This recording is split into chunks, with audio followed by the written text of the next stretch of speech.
Open pores ನಿಮಗೂ ಇದೆಯಾ? So ಈ ವಿಡಿಯೋನಲ್ಲಿ ನೋಡ್ತಿದ್ದೀರಾ, ನನಗೂ ಕೂಡ ತುಂಬ ಓಪನ್ ಪೋರ್ಸ್ ಇದೆ. ಇದು ಇದ್ದಾಗ ಸ್ಕಿನ್ ಅಷ್ಟು ಸ್ಮೂತ್ ಅನ್ಸೋದಿಲ್ಲ. ಸೊ ನನಗೆ ಓಪನ್ ಪೋರ್ಸ್ ಯಾವ ರೀತಿ ಇದೆ, ಎಷ್ಟಿದೆ ಅನ್ನೋದನ್ನು ತೋರಿಸ್ತೀನಿ ನೋಡಿ. ಕ್ಲೋಸಪ್ಪಲ್ಲಿ ನೋಡಿ, ಈ ರೀತಿ ಚುಕ್ಕೆ ಚುಕ್ಕೆ ಹಳ್ಳ ಹಳ್ಳ ಥರ ಇರುತ್ತೆ. ಸೊ ಇದು 2 ಕೆನ್ನೆಗಳ ಮೇಲೂ ಕೂಡ ಇದೆ. Very close to my nose ಈ ರೀತಿ ಇರುತ್ತೆ.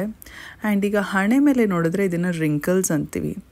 ಇದು ನೋಡಿ ಈ ರೀತಿ ಹಾರಿಜಾಂಟಲ್ ಲೈನ್ಸಲ್ಲಿರುತ್ತೆ. ಸೊ ಇದು ಇದ್ದಾಗಲೂ ಅಷ್ಟೇ ಸ್ಕಿನ್ ಅಷ್ಟು ಸ್ಮೂತ್ ಅನಿಸೋದಿಲ್ಲ. ಆ್ಯಂಡ್ ಈಗ ಸ್ಮೈಲ್ ಲೈನ್ಸ್ ಏನಂತೀವಿ ಅಲ್ಲೂ ಕೂಡ ರಿಂಕಲ್ಸ್ ಇರುತ್ತೆ. ಇದರ ಜೊತೆಗೆ ಪಿಗ್ಮೆಂಟೇಷನ್ ಕೂಡ ಇದೆ.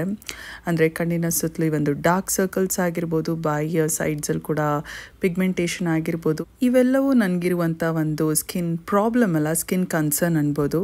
ಸೊ ಇದ್ರ ಮೇಲೆ ನಾವು ಮೇಕಪ್ ಹೇಗೆ ಮಾಡ್ಕೊಳ್ಳೋದು ಅನ್ನೋದನ್ನು ತೋರಿಸ್ತೀನಿ. ಸೊ ನೋಡಿ, ಈ ಮೇಕಪ್ ಮಾಡ್ಕೊಂಡಿದ್ದೀನಿ. ಈ ಮೇಕಪ್ನ ನಾನು ಕ್ಲೋಸಲ್ಲಿ ತೋರಿಸ್ತಿದ್ದೀನಿ ನೋಡಿ. ಪೋರ್ಸ್ ಅಷ್ಟು ಕಾಣಿಸ್ತಿಲ್ಲ. ಇನ್ಫ್ಯಾಕ್ಟ್ 90-95% ಪೋರ್ಸ್ ಫುಲ್ ಬ್ಲರ್ ಆಗಿದೆ. ಎಲ್ಲಾದರೂ ಹಣೆ ಮೇಲಾದರೂ ರಿಂಕಲ್ಸ್ ಅನ್ನೋದು ನಿಮಗೆ ಕಾಣಿಸ್ತಿದೆ ನೋಡಿ. ಫುಲ್ ಸ್ಮೂತಾಗಿದೆ ಆ್ಯಂಡ್ ಸ್ಕಿನ್ ಕೂಡ ಹೆಲ್ದಿಯಾಗಿ ಕಾಣಿಸ್ತಿದೆ. ಈ ರೀತಿಯಾದಂಥ ಮೇಕಪ್ ನೀವು ಹೇಗೆ ಮಾಡ್ಕೋಬೋದು ಅನ್ನೋದನ್ನ ತೋರಿಸ್ಕೊಡ್ತೀನಿ. ಬೇಸಿಕಲಿ ನಿಮಗೂ ಕೂಡ ಈ ರೀತಿಯಾದಂಥ ಓಪನ್ ಪೋರ್ಸ್ ಇದ್ದರೆ, ಅವ್ರು ಇನ್ಫ್ಯಾಕ್ಟ್ ಇದಕ್ಕಿಂತ ಜಾಸ್ತಿನೇ ಪೋರ್ಸ್ ಇದ್ದರೆ ಹೇಗೆ ನೀವು ಮೇಕಪ್ ಮಾಡ್ಕೋಬೇಕು, ಯಾವ ರೀತಿಯಾದಂಥ ಪ್ರಾಡಕ್ಟ್ಸ್ನ ಚೂಸ್ ಮಾಡಬೇಕು, ಹೇಗೆ ಬ್ಲೆಂಡ್ ಮಾಡಬೇಕು, ಹೇಗೆ ಅಪ್ಲೈ ಮಾಡಬೇಕು, ಎಲ್ಲ ತಿಳಿಸ್ಕೊಡ್ತೀನಿ. So come let's begin the video. ಮೊದಲನೆಯ ಒಂದು ಬೇಸಿಕ್ ಸ್ಟೆಪ್ ಏನಂದರೆ ಮಾಯ್ಶ್ಚರೈಸರ್ ಯೂಸ್ ಮಾಡೋದು. ಈಗ ನೋಡಿ, ನೀವು ಮೇಕಪ್ ಮಾಡ್ಕೊಳ್ಳಿ, ಮಾಡ್ದಿರ ಇರ್ರಿ, ಹೇಗಾದರೂ ಇಟ್ಕೊಂಡ್ರು ಫೇಸ್ ವಾಶ್ ಆದ ನಂತರ ಒಂದು ನಿಮ್ಮ ಸ್ಕಿನ್ ಟೈಪ್ಗೆ ಚೂಸ್ ಆಗುವಂಥ ಮಾಯ್ಶ್ಚರೈಸರ್ನ ಫುಲ್ಲಾಗಿ ಅಪ್ಲೈ ಮಾಡೋದು ಇಟ್ಸ್ ವೆರಿ ಇಂಪಾರ್ಟೆಂಟ್. ನೀವು ಆಯ್ಲಿ ಸ್ಕಿನ್ ಟೈಪ್ ಅವರಾಗಿದ್ರು ಅಷ್ಟೇ, ಡ್ರೈ ಸ್ಕಿನ್ ಟೈಪ್ ಅವರಾಗಿದ್ರು ಅಷ್ಟೇ, ಮಾಯ್ಶ್ಚರೈಸರ್ ಯೂಸ್ ಮಾಡೋದು ಇಟ್ಸ್ ವೆರಿ ವೆರಿ ಇಂಪಾರ್ಟೆಂಟ್. ತುಂಬ ಸಾರಿ ಡ್ರೈನೆಸ್ಸಿಂದನೇ ಕೂಡ ನಮಗೆ ಪಿಗ್ಮೆಂಟೇಷನ್ ಪ್ರಾಬ್ಲಮ್ ಕೂಡ ಜಾಸ್ತಿ ಆಗುತ್ತೆ.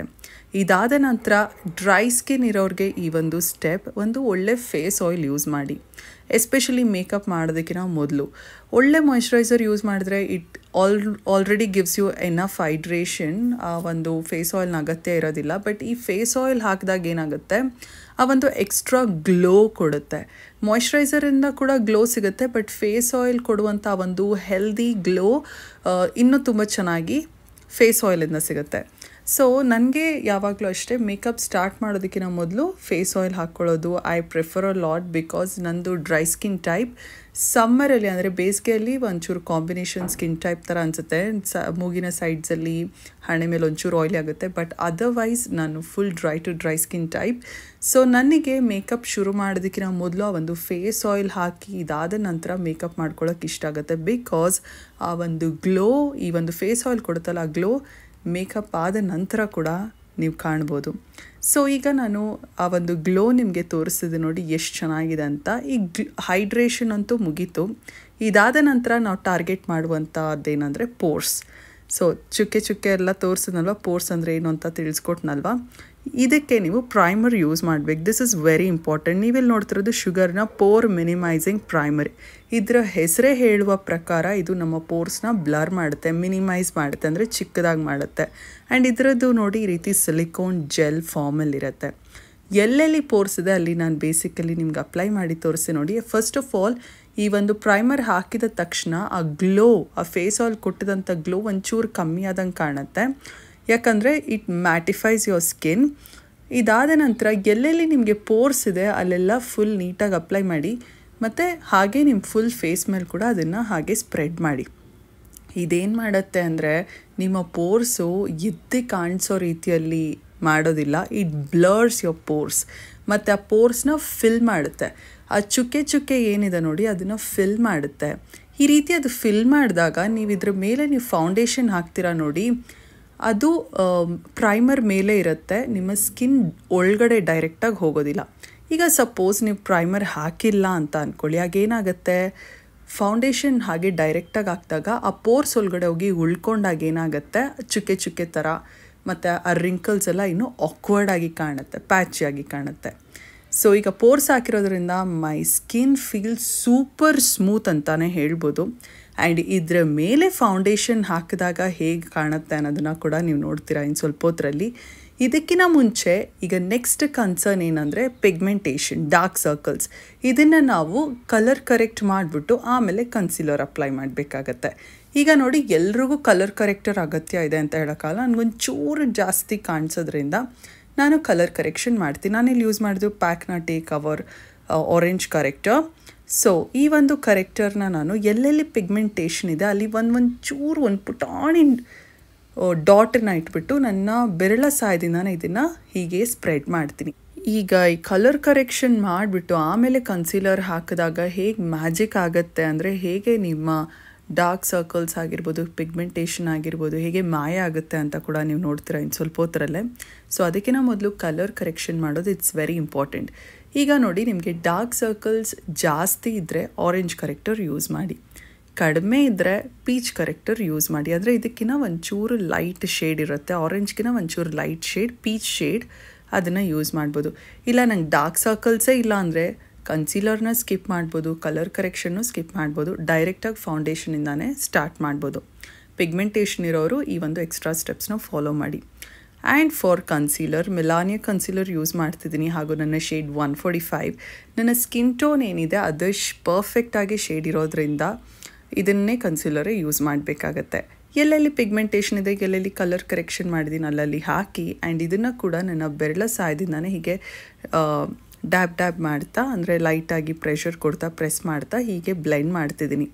ಸೊ ಈ ಕನ್ಸೀಲರ್ ನೀವು ನೋಡ್ಬೋದು ಒಂದು ಎರೇಸರ್ ರೀತಿಯಲ್ಲಿ ಕೆಲಸ ಮಾಡುತ್ತೆ. ಈಗ ನೀವು ಪೆನ್ಸಿಲಲ್ಲಿ ಏನಾದರೂ ಬರೆದ್ಬಿಡ್ತೀರಾ, ಎರೇಸರ್ ಏನಕ್ಕೆ ಯೂಸ್ ಮಾಡ್ತೀರಾ, ಅದನ್ನು ಹೋಗ್ಲಾಡ್ಸಕ್ಕೆ ಮತ್ತು ನೀಟ್ ಮಾಡೋದಕ್ಕೆ. ಅದೇ ರೀತಿಯಲ್ಲೇ ಈ ಕನ್ಸೀಲರ್ ಕೂಡ ಕೆಲಸ ಮಾಡೋದು. ಈಗ ನೋಡ್ಬೋದು ನನ್ನ ಸ್ಕಿನ್ ಈವನ್ ಟೋನಾಗಿ ಕಾಣ್ತಿದೆ, ಪಿಗ್ಮೆಂಟೇಷನ್ ಕಾಣಿಸ್ತಿಲ್ಲ. ನನ್ನ ಫೇಸ್ ಯಾವ ಕಲರ್ ಇದೆ ಅದೇ ಕಲರಲ್ಲೇ ನನ್ನ ಕಣ್ಣಿನ ಕಾರ್ನರ್ಸ್ ಆಗಿರ್ಬೋದು, ಕಣ್ಣ ಸುತ್ತಲೂ ಕೂಡ, and around my mouth everything looks same. ಈಗ ಫೌಂಡೇಶನ್ ಹಾಕುವಂಥ ಟೈಮ್. ಸ್ವಿಸ್ ಬ್ಯೂಟಿಯ ಫೌಂಡೇಶನ್ ಸ್ಟಿಕ್ ಫೌಂಡೇಶನ್ ಯೂಸ್ ಮಾಡ್ತಿದ್ದೀನಿ. ಹಾಗೂ ನನ್ನ ಶೇಡ್ ಮೀಡಿಯಮ್ ಬೇಜ್. ಈಗ ನೋಡಿ, ಈ ಒಂದು ಫೌಂಡೇಶನ್ ನಿಮಗೆ ಕಡಿಮೆ ಬಜೆಟಲ್ಲಿ ಒಂದು ಒಳ್ಳೆ ಫೌಂಡೇಶನ್ ಬೇಕಂದರೆ ವಿತೌಟ್ ಎನಿ ಡೌಟ್ ಈ ಒಂದು ಫೌಂಡೇಶನನ್ನು ನೀವು ಟ್ರೈ ಮಾಡ್ಬೋದು. ಬಟ್ ನೀವು ಯೂಸ್ ಮಾಡುವಂಥ ಶೇಡ್ ನಿಮ್ಮ ಸ್ಕಿನ್ ಟೋನ್ಗೆ ಕರೆಕ್ಟಾಗಿ ಮ್ಯಾಚ್ ಆಗಬೇಕಾಗತ್ತೆ. ಸೊ ಸ್ಟಿಕ್ ಫೌಂಡೇಶನ್ ಹೀಗೆ ಡೈರೆಕ್ಟಾಗಿ ನಿಮ್ಮ ಫೇಸ್ ಮೇಲೆ ಲೈನ್ ಡ್ರಾ ಮಾಡಿಕೊಂಡು, ನಿಮ್ಮ ಹತ್ರ ಬ್ಯೂಟಿ ಬ್ಲೆಂಡರ್ ಇದ್ದರೆ ಯೂಸ್ ಮಾಡ್ಬೋದು, ಇಲ್ಲ ಈ ರೀತಿಯ ಒಂದು ಫೌಂಡೇಶನ್ ಬ್ಲೆಂಡಿಂಗ್ ಬ್ರಷ್ ಇದ್ದರೂ ಕೂಡ ಯೂಸ್ ಮಾಡ್ಬೋದು. ನೀವೆಲ್ಲಿ ನೋಡ್ತಿರೋ ಹಾಗೆ ನನ್ನ ಹತ್ರ ಪ್ಯಾಕ್ನ 231 ಫೌಂಡೇಶನ್ ಬ್ರಷ್ ಇರೋದ್ರಿಂದ, ಹಾಗೂ ನನಗೆ ಯಾವಾಗಲೂ ಫೌಂಡೇಶನ್ ಬ್ರಷಿಂದಾನೇ ಮೇಕಪ್ನ ಬ್ಲೆಂಡ್ ಮಾಡೋದಕ್ಕೆ ಇಷ್ಟಪಡೋದ್ರಿಂದ I am using my foundation blending brush to blend this foundation. So ಇದು ತುಂಬಾ ಸಿಲ್ಕಿ ಸ್ಮೂತಾಗಿ ಬ್ಲೆಂಡ್ ಆಗುತ್ತೆ, ಜಾಸ್ತಿ ಗಾಡಿ ಕೂಡ ಅನಿಸೋದಿಲ್ಲ, ಆ ಒಂದು ಫುಲ್ ಕವರೇಜ್ ಕೂಡ ಕೊಡೋದಿಲ್ಲ. It gives you beautiful natural coverage. So ನನಗೆ ಇಷ್ಟು ಕವರೇಜ್ ಸಾಕು. ನಿಮಗೇನಾದರೂ ಇನ್ಫ್ಯಾಕ್ಟ್ ಇದಕ್ಕಿಂತ ಒಂಚೂರು ಜಾಸ್ತಿನೇ ಬೇಕಂದರೆ ಕವರೇಜ್ ಇನ್ನೊಂಚೂರು ಮತ್ತೆ ಅಪ್ಲೈ ಮಾಡ್ಕೋಬೋದು. ಬಟ್ ನನ್ನ ಕೇಳಿದ್ರೆ ಯಾರೇ ಆಗಲಿ ಫೌಂಡೇಶನ್ನ ಒಂದ್ಸರಿ ಅಪ್ಲೈ ಮಾಡಿದ್ರೇ ಸಾಕು. ಜಾಸ್ತಿ ಒಂದು ಇನ್ನೂ ಕವರೇಜ್ ಬೇಕಂತ ಹೋದಷ್ಟು ಮೇಕಪ್ ಹೆವಿಯಾಗಿ ಕಾಣುತ್ತೆ, ಮತ್ತು ಏನೋ ಮುಖವಾಡ ಹಾಕ್ದಂಗಿರುತ್ತೆ. ಅದು ಅಷ್ಟು ಚೆನ್ನಾಗಿ ಅನ್ಸೋದಿಲ್ಲ, ನ್ಯಾಚುರಲ್ ಆಗೋ ಅನ್ಸೋದಿಲ್ಲ. ನ್ಯಾಚುರಲ್ ಮೇಕಪ್ ಪ್ರಿಫರ್ ಮಾಡೋರು 1 ಕೋಟ್ ಆಫ್ ಫೌಂಡೇಶನ್ ಸಾಕು. ಈಗ ಫೌಂಡೇಶನ್ ಹಾಕಿದ ಮೇಲೆ ನಾನು ನಿಮಗೆ ಕ್ಲೋಸಪ್ಪಲ್ಲಿ ತೋರಿಸ್ತಿದ್ದೀನಿ ನೋಡಿ. ಆ ಒಂದು ಪೋರ್ಸ್ ಇರೋ ಕಡೆ ಒಂಚೂರು ಕೂಡ ಚುಕ್ಕೆ ಥರ ಅಂದರೆ ಒಳಗಡೆ ಹೋಗಿ ಉಳ್ಕೊಂಡಿಲ್ಲ, ಸ್ವಲ್ಪ ಮಟ್ಟಿಗೆ ಪೋರ್ಸ್ ಕಾಣಿಸಿದೆ. ಆಲ್ಮೋಸ್ಟ್ 60-70% ಪೋರ್ಸ್ ಕವರ್ ಆಗಿಬಿಟ್ಟಿರುತ್ತೆ. ಬಟ್ ಇದ್ರ ಮೇಲೆ ನಾನು ಪೌಡರ್ ಹಾಕಿ ಸೆಟ್ ಮಾಡಿದಾಗ ಆ ಪೋರ್ಸ್ ನೀಟಾಗಿ ಬ್ಲರ್ ಆಗಿರುತ್ತೆ. ನೀಟಾಗಿ ಅಂದ್ರೇನು, 90% ಆ ಪೋರ್ಸೇ ಕಾಣಿಸ್ತಿರೋದಿಲ್ಲ. ಹಾಗೂ ಈ ರಿಂಕಲ್ಸ್ ಏನು ನೋಡ್ತಿದ್ದೀರಾ, ಈ ಲೈನ್ ಒಳಗಡೆ ಹೋಗಿ ಕೂಡ ನನ್ನ ಫೌಂಡೇಶನ್ ಉಳ್ಕೊಂಡಿಲ್ಲ. ನೀವಿವಾಗ ಪ್ರೈಮರ್ ಹಾಕಿಲ್ಲ ಅಂದರೆ ಏನಾಗೋದು ಗೊತ್ತಾ, ಆ ಒಂದು ಲೈನ್ ಏನಿದೆ ಅದರೊಳಗಡೆ ಕ್ರೀಸ್ ಲೈನ್ಸ್ ಅಂತೀವಿ, ಅದರೊಳಗಡೆ ಎಲ್ಲ ಫೌಂಡೇಶನ್ ಹೋಗಿ ಉಳ್ಕೊಳುತ್ತೆ. ಆಗ ಲೈನ್ ಎಲ್ಲ ಹಾಗೆ ಕಾಣುತ್ತೆ. ಸೊ ಪ್ರೈಮರ್ ಹಾಕಿರೋದ್ರಿಂದ ಆ ರೀತಿ ಆಗೋದಿಲ್ಲ. Let's come to setting your base makeup. ನಾನಿಲ್ಲಿ Maybelline fit me loose powder use ಮಾಡ್ತಿದ್ದೀನಿ. ಹಾಗೂ ನನ್ನ ಶೇಡ್ ಲೈಟ್ ಮೀಡಿಯಮ್. ಸೊ ಇದು ಕೂಡ ಅಷ್ಟೇ, ನಿಮ್ಮ ಸ್ಕಿನ್ ಟೋನ್ಗೆ ಕರೆಕ್ಟಾಗಿ ಶೇಡ್ ಆಗುವಂಥ ಪೌಡರ್ ಯೂಸ್. ಬೇಸಿಕಲಿ ಪೌಡರಲ್ಲಿ ನಿಮ್ಗೆ ಅಷ್ಟು ಆಪ್ಷನ್ಸ್ ಇರೋಲ್ಲ. ಒಂದು ಮೀಡಿಯಮ್ ಇರುತ್ತೆ, ಲೈಟ್ ಇರುತ್ತೆ, ಡೀಪ್ ಇರುತ್ತೆ. ನೀವು ಮೀಡಿಯಮ್ ಸ್ಕಿನ್ ಟೋನ್ ಇದ್ದರೆ ಮೀಡಿಯಮ್ ಚೂಸ್ ಮಾಡಿ, ಡೀಪ್ ಇದ್ದರೆ ಡೀಪರ್ ಯೂಸ್ ಮಾಡಿ, ತುಂಬ ಫೇರ್ ಇದ್ದರೆ ಲೈಟರ್ ಶೇಡ್ ಇರುವಂಥ ಪೌಡರ್ಸ್ನ ಯೂಸ್ ಮಾಡಿ. ಪೌಡರ್ ಪಫ್ನ ಸಹಾಯದಿಂದಾಗಿ ನೋಡಿ ಈ ರೀತಿ ನಾನು ಪೌಡರ್ ಮೇಲೆ ಪ್ರೆಸ್ ಮಾಡಿ ಈ ರೀತಿ ಸ್ಕಿನ್ ಮೇಲೆ ಪ್ರೆಸ್ ಮಾಡ್ತಿದ್ದೀನಿ. ಇದೇನು ಮಾಡುತ್ತೆ, ಸ್ಕಿನ್ ಮೇಲೆ ಇರುವಂಥ ಎಕ್ಸ್ಟ್ರಾ ಆಯಿಲ್ನ ಸಕ್ ಮಾಡ್ಕೊಳ್ಳುತ್ತೆ ಮತ್ತು ಸ್ಕಿನ್ನ ಒಂದು ಮಟ್ಟಿಗೆ ಮ್ಯಾಟ್ ಮಾಡುತ್ತೆ ಮತ್ತು ಆ ಪೋರ್ಸ್ ಎಲ್ಲ ನೀಟಾಗಿ ಇನ್ನೂ ಕಂಪ್ಲೀಟಾಗಿ ಬ್ಲರ್ ಮಾಡುತ್ತೆ. This is your base makeup. ಇದಿಷ್ಟೇ ನಿಮ್ಮ ಬೇಸ್ ಮೇಕಪ್. ಇದಾದ ನಂತರ ರೆಸ್ಟ್ ಆಫ್ ದ ಮೇಕಪ್ ನಿಮ್ಗೆಲ್ರಿಗೂ ಗೊತ್ತೇ ಇರುತ್ತೆ. ನಿಮಗೆ ಇಷ್ಟ ಇದ್ದರೆ ಐಬ್ರೋಸ್ನ ಫಿಲ್ ಮಾಡ್ಬೋದು ಅಥವಾ ಸೆಟ್ ಮಾಡೋಂಗಿದ್ರೆ ಸೆಟ್ ಮಾಡ್ಬೋದು. ನಿಮ್ಗೆ ಇಷ್ಟ ಬರುವಂಥ ಐ ಮೇಕಪ್ನ ಮಾಡ್ಕೊಳ್ಳಿ. Blush, contour, highlighter, lipstick, that's it.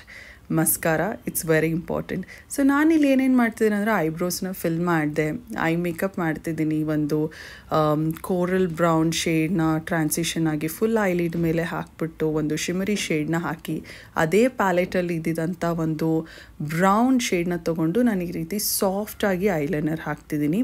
So ಇದಿನ್ನೂ ಕ್ವಿಕ್ಕಾಗಿ ಆಗುತ್ತೆ. ಈಗ ಲಿಕ್ವಿಡ್ ಐಲೈನರ್ ಎಲ್ರಿಗೂ ಹಾಕೋಕ್ಕೆ ಕಷ್ಟ ಇರುತ್ತೆ ನೋಡಿ, ಅಂಥವ್ರು ಈ ರೀತಿ ನಿಮ್ಮ ಐ ಶ್ಯಾಡೋನಲ್ಲಿರುವಂಥ ಡಾರ್ಕರ್ ಶೇಡ್ನೇ ತೊಗೊಂಡು ನಿಮ್ಮ ಯಾವುದಾದ್ರೂ ಒಂದು ಚಿಕ್ಕ ಬ್ರಷ್ ಇದ್ದರೆ ಸಣ್ಣದಾಗಿರೋದು ಅದರಲ್ಲಿ ಐಲೈನರ್ ಥರ ಹಾಕ್ಕೊಳ್ಳಿ. It looks beautifully stunning. And mascara elevates your eye makeup. ಅಂದರೆ ನೀವು ಯಾವುದೇ ಒಂದು ಐ ಮೇಕಪ್ ಮಾಡಿದರೂ ಕೂಡ ಮಸ್ಕರಾ ನೀವು ಚೆನ್ನಾಗಿ ಹಾಕ್ಬಿಟ್ರೆ ಒಂದು ಐ ಮೇಕಪ್ ಇನ್ನೊಂದು ನೆಕ್ಸ್ಟ್ ಲೆವೆಲ್ಗೆ ಎತ್ಕೊಂಡು ಹೋಗುತ್ತೆ. It looks gorges. ಇದಾದ ನಂತರ ಕಾಂಟೋರ್. ಸೊ ಕಾಂಟೋರ್ ನಿಮ್ಮ ಫೇಸ್ ಮೇಲೆ ಆ ಒಂದು ಶ್ಯಾಡೋನ ಕ್ರಿಯೇಟ್ ಮಾಡೋದಕ್ಕೆ ಯೂಸ್ ಮಾಡೋದು. ಸೊ ನೋಡಿ, ಈ ರೀತಿ ಶ್ಯಾಡೋನ ಕ್ರಿಯೇಟ್ ಮಾಡುತ್ತೆ. ಈ ರೀತಿ ಚೀಕ್ ಬೋನ್ ಎಲ್ಲಿದೆ ನೋಡಿ, ಅದನ್ನ ನೀವು ಟಚ್ ಮಾಡಿ ಫೀಲ್ ಮಾಡಿ ಆ ಹಳ್ಳ ಥರ ಎಲ್ಲಿ ಫೀಲ್ ಆಗುತ್ತೆ ನೋಡಿ, ಅಲ್ಲಿ ಹಾಕಿ ಈ ರೀತಿ ಬ್ಲೆಂಡ್ ಮಾಡೋದು ಅಷ್ಟೇ. ನಾನಿಲ್ಲಿ ಯೂಸ್ ಮಾಡಿದ್ದು ಕ್ರೀಮ್ ಕಾಂಟೋರ್, ಶುಗರ್ನ ಕಾಂಟೋರ್ ಸ್ಟಿಕ್. ಸೊ ಅದು ಈಸಿಯಾಗಿ ಯಾವುದೇ ಬ್ರಷ್ನ ಅಗತ್ಯ ಇರೋದಿಲ್ಲ. ಜಸ್ಟ್ ನೀವು ಎಷ್ಟು ಬೇಕಷ್ಟು ಅಪ್ಲೈ ಮಾಡಿ ನಿಮ್ಮ ಬೆರಳಿಂದಾನೇ ಅದನ್ನು ಬ್ಲೆಂಡ್ ಮಾಡಿಬಿಡ್ಬೋದು. ಇದಾದ ನಂತರ ಇದ್ರ ಬ್ಲಷ್ ಕಮ್ ಹೈಲೈಟರ್ ಅನ್ಬೋದು. ಇದು ಕೂಡ ಸ್ವಿಸ್ ಬ್ಯೂಟಿಯ ಅಮೇಝಿಂಗ್ ಬ್ಲಷ್ ಹೈಲೈಟರ್ ಪ್ಯಾಲೆಟ್. ಇದರಲ್ಲಿ 4 ಶೇಡ್ ಬ್ಲಷ್ ಇದೆ, ಜೊತೆಗೆ ಒಂದು ಹೈಲೈಟರ್ ಶೇಡ್ ಇದೆ. ನಾನು ಎಲ್ಲ ಮಿಕ್ಸ್ ಮಾಡಿಬಿಟ್ಟು ಬ್ಲಷಾಗಿ ಅಪ್ಲೈ ಮಾಡ್ತೀನಿ. ಸೊ ಇದು ಆಲ್ರೆಡಿ ಶಿಮರಿ ಆಗಿರೋದ್ರಿಂದ ಹೈಲೈಟರ್ನ ಅಗತ್ಯ ಇರೋದಿಲ್ಲ. And a beautiful rusty orange shade lipstick ಹಾಕಿದ್ದೀನಿ. ಇದಾದ ನಂತರ setting your face is a must. Faces ಕ್ಯಾನಡಾನ ಸೆಟ್ಟಿಂಗ್ ಸ್ಪ್ರೇ ಯೂಸ್ ಮಾಡಿದೆ. ಇದು ನಿಮ್ಮ ಮೇಕಪ್ನ ಇಂಟ್ಯಾಕ್ಟ್ ಮಾಡುತ್ತೆ, ಅಂದರೆ ಜಾಸ್ತಿ ಹೊತ್ತು ಇರೋ ಥರ ಮಾಡುತ್ತೆ. It makes your makeup long lasting basically. So ಇದಿಷ್ಟೇ ಇವತ್ತಿನ ಒಂದು ಮೇಕಪ್. ಈಗ ನನ್ನ ಮೇಕಪ್ ಕಂಪ್ಲೀಟ್ ಆಗಿದೆ ನೋಡಿ. ನಾನು ಕ್ಲೋಸಪ್ಪಲ್ಲಿ ನಾನು ಲಾಸ್ಟ್ ಟೈಮ್ ನಿಮಗೆ ತೋರಿಸ್ತಿದ್ದೀನಿ. ಪೋರ್ಸ್ ಏನಾದರೂ ಕಾಣಿಸ್ತಿದ್ಯಾ, ಪಿಗ್ಮೆಂಟೇಷನ್ ಅಷ್ಟು ಹೆಚ್ಚಾಗಿ ಕಾಣಿಸ್ತಿದ್ಯಾ? ಆಲ್ಮೋಸ್ಟ್ ನಿಮ್ಮ 90% ಎಲ್ಲ ನಿಮ್ಮ ಇಂಪರ್ಫೆಕ್ಷನ್ ಏನಿತ್ತು ನಿಮ್ಮ ಸ್ಕಿನ್ ಮೇಲೆ ಅದೆಲ್ಲ ನೀಟಾಗಿ ಕವರ್ ಆಗಿಬಿಟ್ಟಿರುತ್ತೆ, ಅಂದರೆ ಹೈಡ್ ಆಗಿಬಿಟ್ಟಿರುತ್ತೆ. ನಿಮ್ಮ ಸ್ಕಿನ್ ಕೂಡ ಹೆಲ್ದಿಯಾಗಿ ಕಾಣಿಸ್ತಿರುತ್ತೆ. So this is the finished makeup look. So ನಿಮಗೇನು ಅನ್ನಿಸ್ತು ಈ ಒಂದು ಮೇಕಪ್? ನಿಮಗೆ ಜಾಸ್ತಿ ಪೋರ್ಸ್ ಇದ್ದರೆ, ಪಿಗ್ಮೆಂಟೇಷನ್ ಇದ್ದರೆ ಈ ಒಂದು ಟ್ಯುಟೋರಿಯಲ್ನ ನೀವು ಸ್ಟೆಪ್ ಬೈ ಸ್ಟೆಪ್ ನಾನು ಹೇಗೆ ಮಾಡಿದೆ ಹಾಗೆ ಫಾಲೋ ಮಾಡಿ. ಡೆಫಿನೆಟಾಗಿ ಹೆಲ್ಪ್ ಆಗುತ್ತೆ. ಆ್ಯಂಡ್ ಬೇರೆ ಏನಾದರೂ ನಿಮಗೆ ಡೌಟ್ಸ್ ಇದ್ದರೆ ದಯವಿಟ್ಟು ಕಮೆಂಟ್ ಸೆಕ್ಷನಲ್ಲಿ ಕೇಳಿ, ನಾನು ರಿಪ್ಲೈ ಮಾಡ್ತೀನಿ. So C all in my next video. ಈ ಒಂದು ಸ್ಮೂತ್ ಹೆಲ್ದಿ ಸ್ಕಿನ್ ಮೇಕಪ್ ನೀವು ಕೂಡ ಹೇಗೆ ಮಾಡ್ಕೊಂಡಾಗ ಹೇಗೆ ಕಾಣಿಸ್ತು ಅನ್ನೋದನ್ನು ನನಗೆ ಕಮೆಂಟ್ ಸೆಕ್ಷನಲ್ಲಿ ಶೇರ್ ಮಾಡ್ಕೊಳ್ಳಿ. ಸೊ ನೀವು ಫೀಡ್ಬ್ಯಾಕ್ ಕೊಟ್ಟರೆ ನನಗೂ ಗೊತ್ತಾಗೋದು ನಿಮಗೆ ಮೇಕಪ್ ವಿಡಿಯೋಸ್ ಇಷ್ಟ ಆಗ್ತಿದೆಯಾ, ಹೆಲ್ಪ್ ಆಗ್ತಿದೆಯಾ ಅಂತ. So always keep in touch ಅಂತ ಹೇಳ್ತಾ see all in my next video. Take care, bye.